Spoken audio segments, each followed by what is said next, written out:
Se você está vendo esse vídeo aqui, é porque você conhece muito bem a sensação de se sentir derrotada pela comida. A sensação de culpa que parece uma bigorna nas suas costas depois que você, mais uma vez, deixa a comida dominar você. Eu sei porque eu também passei por isso. Dos meus 13 aos 19 anos, eu tive compulsão alimentar e eu sei muito bem como que é essa sensação. A sensação de roubar a comida dos outros, de comer escondido, a culpa e a vergonha de se olhar no espelho, aquela sensação de autodestruição. Eu conheço muito bem. Mas olha, eu tô do outro lado e hoje, neste vídeo, eu vou te passar o passo a passo para você lidar com a culpa depois de uma compulsão alimentar e finalmente romper esse ciclo destrutivo para uma vida muito mais leve, muito mais conectada com o seu corpo e com a comida, até emagrecer com mais leveza. Meu nome é Cássia Milani, eu sou terapeuta alimentar e técnica em nutrição e este canal aqui se destina a te ensinar a vencer o descontrole com a comida, a compulsão alimentar e a emagrecer com muito mais leveza, se conectando com o seu corpo de verdade. Então, se você gosta desse tipo de conteúdo, já segue aqui o canal e deixa o like neste vídeo. Então, vamos lá, bem direto ao ponto. Eu vou explicar aqui um contexto, vou contar uma historinha para vocês, em que eu vou encaixar cada passo nessa história e você vai adaptando aí para a sua realidade. Então, vai se projetando já no momento em que a crise de compulsão acontece. Então, vamos supor que você chegou em casa do trabalho, cansada, ou é de noite e você está prestes a ir dormir. Você sabe como é, aquela vontade doida de comer alguma coisa, aquela necessidade que parece que você vai morrer se você não comer, aparece.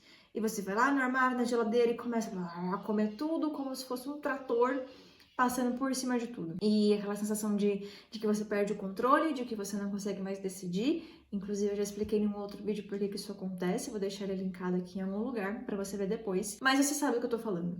Aquela sensação de que você vira um robozinho, que você não consegue parar de comer.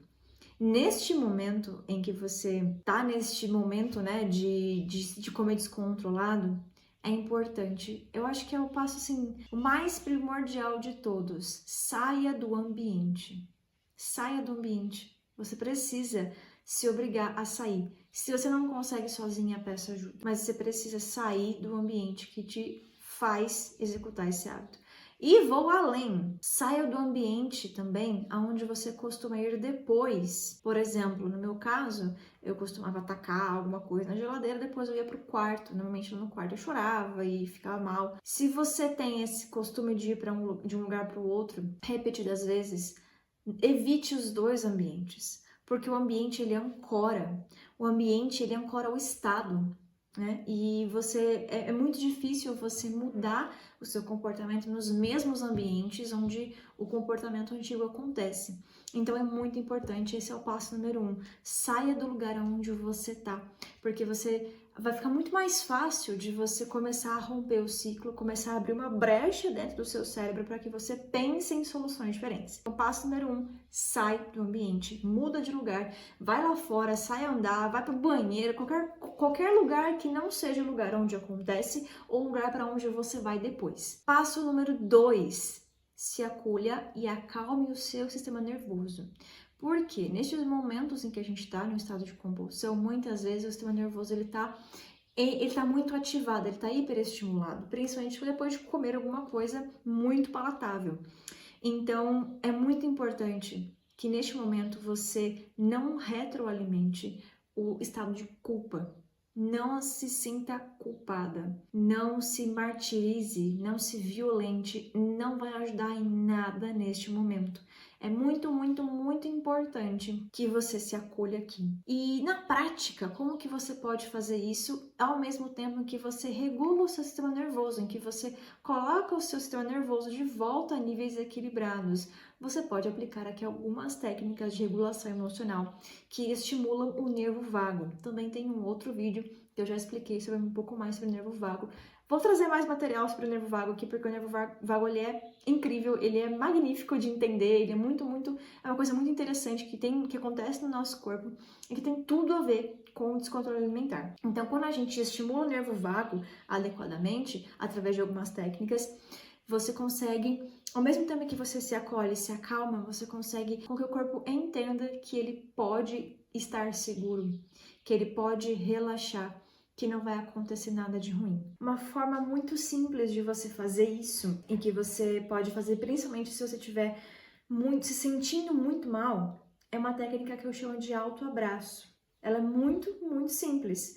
Você vai pegar uma das suas mãos, qualquer uma delas, você vai colocar embaixo da axila. E a outra você vai pôr por cima do ombro aqui, por cima do braço. E você pode ficar assim, você pode se balançar, respirar muito fundo, sempre com respiração diafragmática. Isso daqui, se você observar bem, é o jeito que a gente carrega uma criança. Se você já pegou uma criança no colo, né, um bebezinho, uma criança no colo, você pode perceber que você fica com o braço embaixo do outro braço da criança e o outra mão você passa por cima do outro braço da criança, né?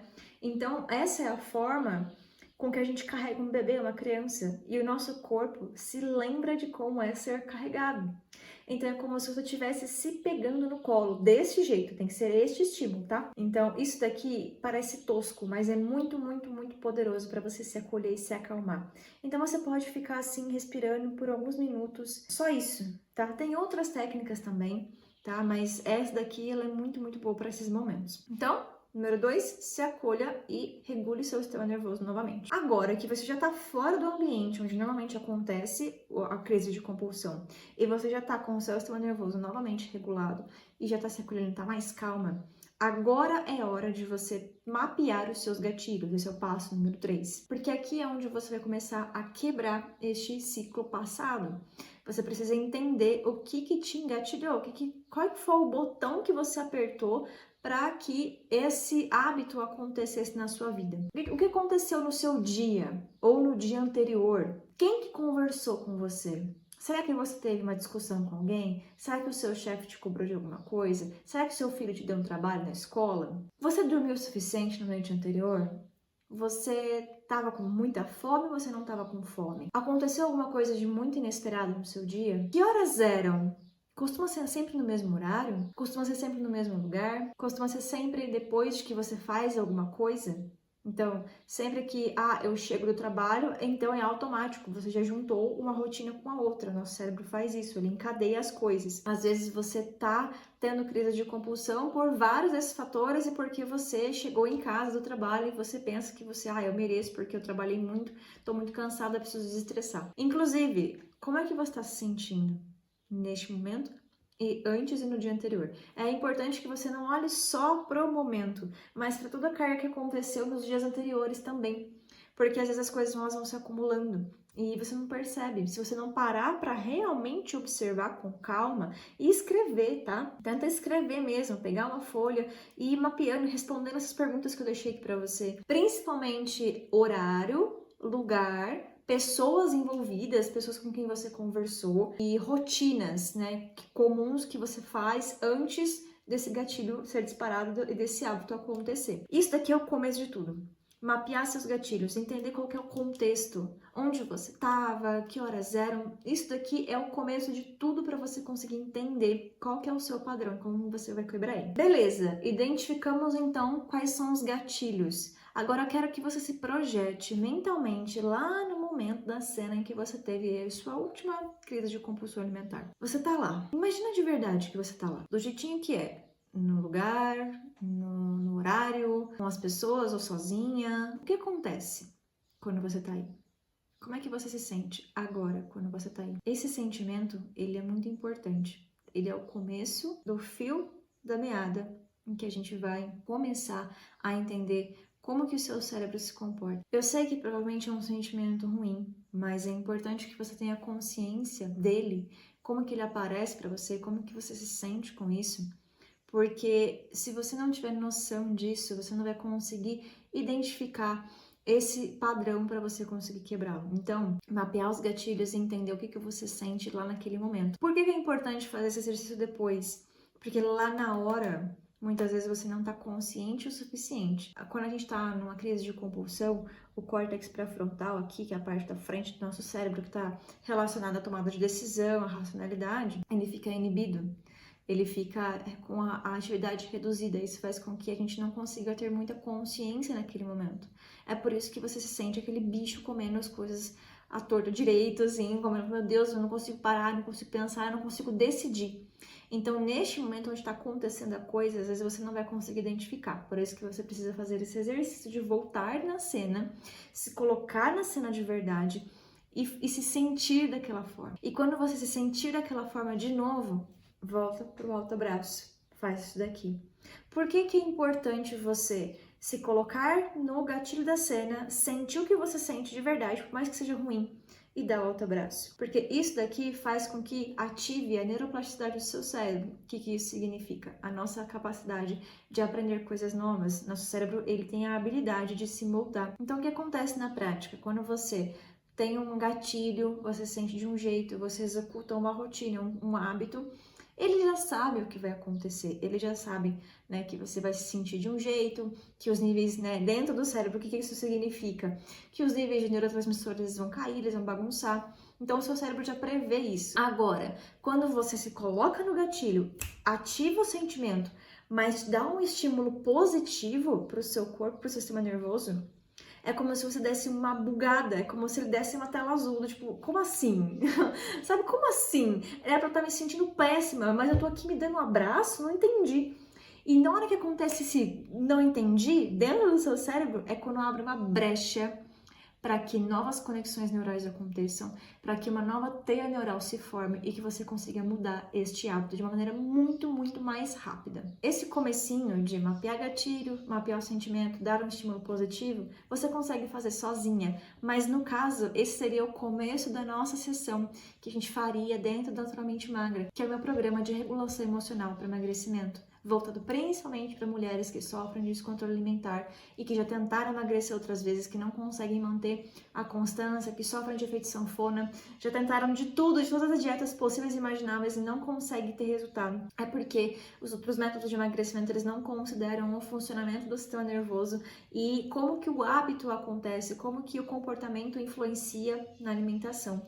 E o Naturalmente Magra traz tudo isso. Então a gente cria aqui, eu construí com vocês mais ou menos o começo de uma sessão que eu faria dentro do Naturalmente Magra com você. Então se você quer conhecer mais do Naturalmente Magra, aqui na descrição vai ter um link. Esse primeiro link vai te encaminhar para um videozinho de 5 minutos, um videozinho super curto, em que você vai entender com mais detalhes como que esse programa funciona e a gente vai poder conversar pessoalmente depois. Então para finalizar, o nosso último passo é escreva a sua experiência. Como você vai estar sozinha, embora você não precise estar sozinha, porque eu tô aqui para ir com você, mas se você estiver fazendo isso sozinha, é importante que você escreva, porque você não vai estar falando isso com alguém, você não vai estar sendo guiada nesse processo. Então é importante que você escreva mesmo com a mão, tá?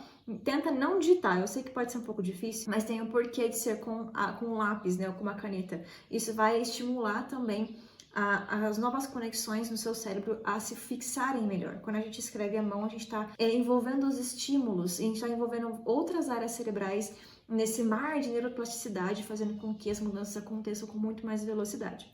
Então é importante que você escreva ou então que você converse com alguém, se você tiver alguém de confiança, para que você se abra para essa pessoa, peça ajuda para ela, explique o que aconteceu. Então você vai narrar o que aconteceu, você vai narrar como você se sentiu e é muito importante também que você firme um compromisso, seja com você mesmo ou seja com outra pessoa, de sempre que acontecer esse tipo de comportamento, você vai rodar esse pequeno protocolozinho de 5 passos. Então você vai, passo número 1, sair do ambiente onde você tá. Depois você vai se acolher e acalmar o seu sistema nervoso. Depois você vai mapear seus gatilhos, mapear seu sentimento, dar um estímulo positivo, né? Dentro do sentimento, dentro da cena, você vai dar um estímulo positivo para o seu corpo. Depois você vai reafirmar esse compromisso com você mesma, escrevendo sobre a sua experiência, para que você tenha registro do que aconteceu. É muito importante que você siga todos esses passos, porque assim você vai finalmente se livrar da culpa. Tá? Não tem como você romper com a compulsão alimentar enquanto você tiver essa mentalidade de se culpar por tudo. Você não vai ser perfeita a todo momento. Você comer um doce não significa que você está errando na sua alimentação, não significa que você pôs tudo a perder, não significa que você é indisciplinada, principalmente se você souber encaixar isso na sua rotina de um jeito que não te prejudica, de um jeito que não prejudique seus resultados. É muito importante também que você crie uma nova forma de se relacionar com a comida, que você pare de olhar para a comida como uma listinha de alimentos proibidos, uma listinha de alimentos permitidos E se eu comer um pouquinho de alguma coisa que não está permitido, vai acabar com tudo. Não vai acabar com tudo. É importante também que você mapeie esse tipo de pensamento compulsivo, de 880, de se despedir de comida, né? De, eu vou comer isso daqui porque é a última vez que eu vou comer isso na minha vida. Não cai nessa, porque você vai comer outras vezes e você vai se sentir muito pior. Esse de 880, né? Do tipo assim, se eu vou fazer tudo perfeitinho ou então eu não faço nada, não é assim que funciona a alimentação. E outros pensamentos compulsivos de culpa, de autodestruição. Eu lembro que eu usava a comida como forma de me punir. Eu sabia que estava fazendo mal para mim e eu fazia para me causar mal mesmo. Era este nível de pensamento compulsivo que eu tinha. E você precisa ir gradativamente quebrando esses pensamentos e trocando por ideias novas. Isso, somado a esse protocolo aqui, você vai se livrar da culpa depois da compulsão alimentar. Você vai se livrar da compulsão alimentar, na verdade, com o tempo, com ajuda, tá? E deixo claro aqui mais uma vez que transtorno alimentar é uma coisa muito séria. Então, se você tem um transtorno há muitos anos, se você tem crises muito graves, se está realmente atrapalhando muito a sua vida, e assim, muito além de emagrecimento, tá? Se está realmente te dando problemas emocionais muito graves, é importante que você procure a ajuda de um médico, de um psicólogo especializado ou de um psiquiatra que vai te encaminhar da melhor maneira possível. Então é isso, era isso que eu queria passar para vocês hoje. Eu quero deixar só um último recado aqui, de que você não tá quebrada. Você não é fracassada, você não é pequena, você não é fraca por você estar passando por isso. Na verdade, é simplesmente uma decisão que você toma. Você tem que tomar a decisão no seu coração. Você tem que tomar a decisão no seu coração de viver uma vida leve, de olhar com leveza para a comida, para o seu corpo, de entender que a vida não gira em torno de comida. Existe um universo de coisas que se abrem para você depois que você acaba com a culpa, depois da compulsão. Então leva isso pro seu coração. Se inscreve aqui no canal se você ainda não inscreveu e até o próximo vídeo.